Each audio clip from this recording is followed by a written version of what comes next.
So this is Veterans Day, 11th of November 2024, here on Guaymas Island.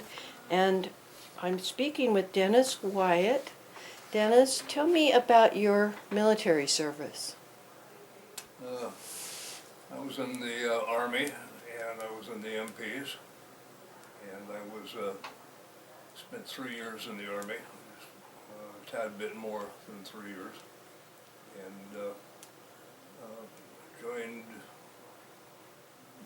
within a year or so after high school, and managed to explore Fort Gordon, Georgia, which I don't care to ever see again. That was your training? That was secondary training. Oh. Yeah, I had the basic training at Fort Ord, California, and then transferred to MP training in Georgia.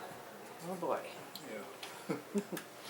And from there, was stationed for about a year in a horrible section of the Utah desert, Dugway Proving Ground, Utah. I know exactly where it is. I used to live in Salt Lake. Really? So I've been over on that side of the mountains. Up and over the hill to Tooele. Tooele, yep. Yes. Yeah.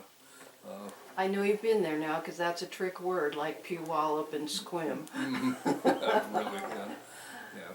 So I didn't enjoy my tenure at all in Dugway Proving Ground, Utah, which was chemical, radiological, and biological warfare testing proving grounds. Yes.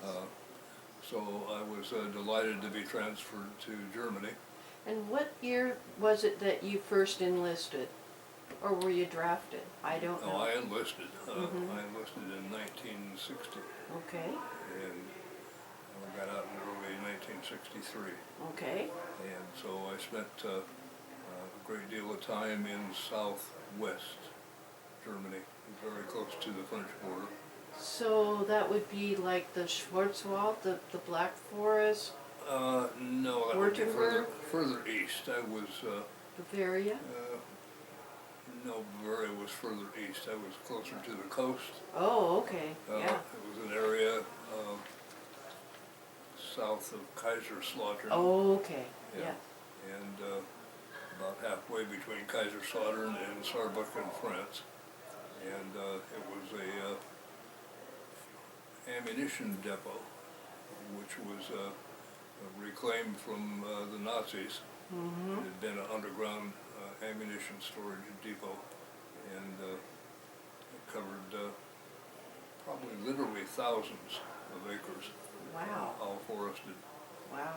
And all off limits except to the ammo loaders, or the ammo humpers we call them, and the MPs. And so I had a delightful time there, and it was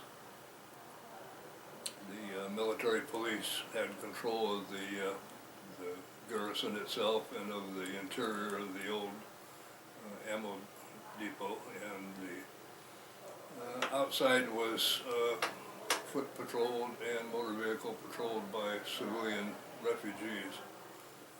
At that time, there was a quota system in the United States for refugees, so we had to do something with them. And so they would come to Germany from Latvia, Lithuania, Czechoslovakia, Poland, and each one had a separate company or barracks within our compound. And they had their own company commanders, and they walked the fence lines with unloaded carbines with the helmet on that said CG, security, meaning security guard, I guess, CG. And So there were language barriers. Language barriers. well, there were language barriers between us and them, and there were language barriers between themselves. They're all from different countries in Eastern Europe. So it was, but we got to be buddies with a whole bunch of them, and it was a good time that we had that. And about Did you feel safe there? Hmm? Did you feel safe there? I mean, it was post-World War II. It was the very early years of Vietnam, starting toward the end of your tenure in Germany. yeah. But this space was U.S. occupied with the support of these other locals. The German populace, Yes. yeah, they were very meek, Okay. So, very meek and cooperative and friendly. okay. And, you know, they were living not that long after World War II, and Yes. their country was occupied, and they were very humiliated, humble, meek people. The biggest problem we had was GI versus GI. There was a lot of fighting within the military. So the biggest problem we had was not the civilians; it was the other military that were wanting to cause a great deal of mischief. Bored military. Bored. Yeah. My dad said that about World War II. He was a doctor that took care of brain injuries, neurology, I guess you call it. And I'm like, oh, that's terrible. They got shot or shrapnel. He said, no, they were out riding the Jeep and they rolled the Jeep. And I was surprised because I don't think of it that way. But that's the reality. Yeah. We're talking about young boys. Yeah, the reality of Germany at the time I was there was American racism, and so Definitely. yeah, so there was a great deal of hatred amongst the troops, and the military police were thrown right in the middle of it. So Wow. we had a good old time. And So, did you have family at home? Were you married then? I was married and brought my wife over the last year that I was there. Okay. And then that's when Khrushchev and Castro got together to decide they were going to put nuclear warheads in Cuba. So I was immediately shuffled out of Germany, transferred to 504th Combat MP Battalion, which was at that time training for paratrooping in Metz, France. And I ended up having to send my wife home and fooled around with them for a while until such time as we got shifted back to the United States. And We had the missile crisis, yeah. I can't even remember. Fort Dix, New Jersey. Yes. We were back at Fort Bragg, North Carolina. We were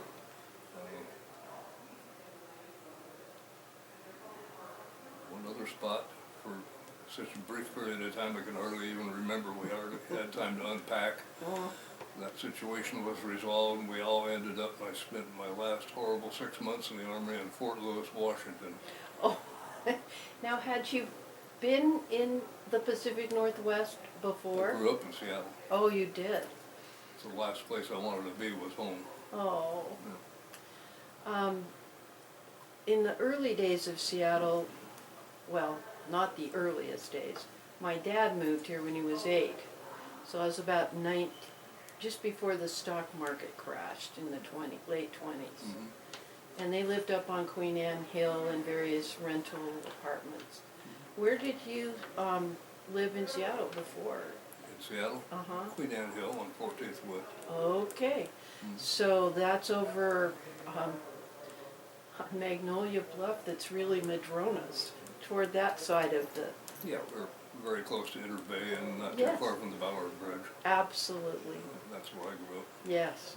I would take Dad on drives through the old neighborhoods in the last 6-8 months of his life, because that's what he remembered, and he had good memories about Seattle.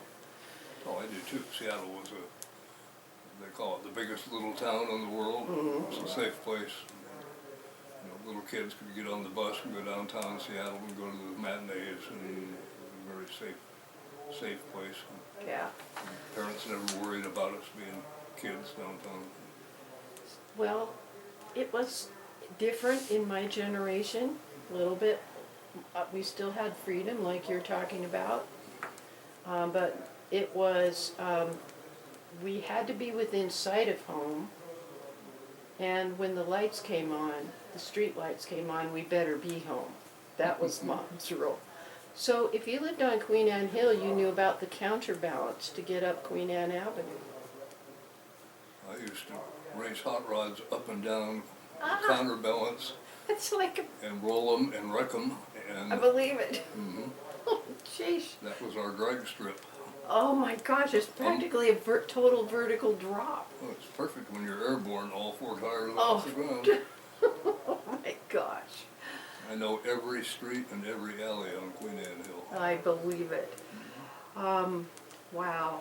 Yeah, my dad lived on Gaylor, and my uncle lived on Crockett, and then my West Crockett. West Crockett, yeah. And then my grandfather bought a house just before he died. My dad was in college then, on Wheeler, which was just the back northeast side. And yeah, it's still there. So I'm familiar territory. Yeah. But when did you come to Guaymas? 1985. So you've been here a lot longer than I have. You've seen a lot of changes. Sneak it up on 39 years now. Yeah, 39 years. Well, anything else you wanted to tell me about your military service? First of all, About the military itself, we Yeah. kind of got off We on the did. Queen Anne Hill, yeah. well, but it's so easy to talk to you. Did you You're go to wonderful. Queen Anne High School? No, I went to Laurelhurst Elementary School, and then we moved with our mother back east. So now we got that on tape. But it's very easy to talk with you, and I'm interested and appreciate your sharing what you've told me about the MP work that you did. I benefited greatly from being in the Army because it took a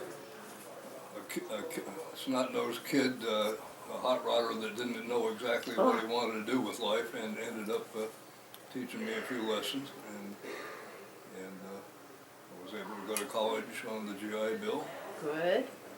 thanks to the GI Bill and Jimmy Carter's programs, and so I got a college degree out of the situation, and went into law enforcement and spent 32 years doing that. Phenomenal. Well, thank you very much for visiting with me today. And let me stop the tape.